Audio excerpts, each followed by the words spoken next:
Oi pa na turun pol kiltun intan sanhin kan lung akwai to ke kan tuar thiam lo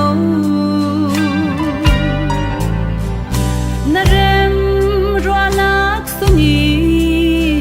kheng mi asi kan thei pom thiam a har kan ti in hem shamo atwar zia kan thiam hen mo lung thin a ket kwai sum na ki kan palen in se san hi na za ngai na kan tu le na tu rual kan la ve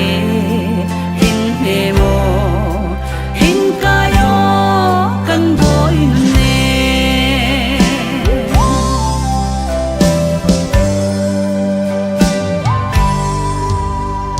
harnak an shial love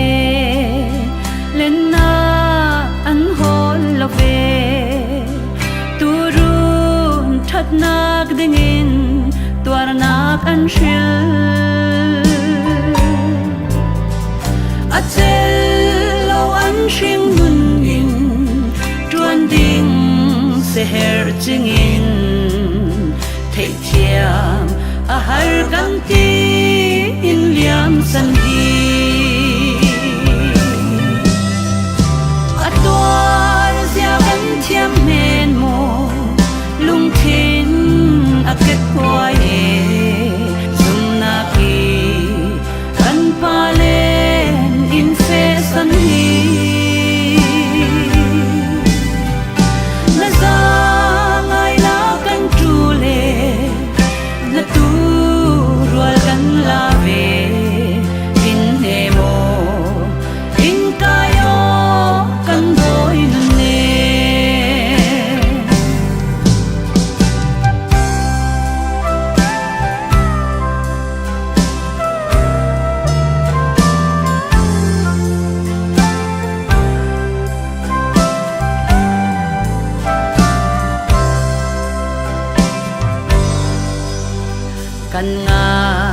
kan ngai tu ke zum na kan pa pol khi an sul nu vun khirin faklak an si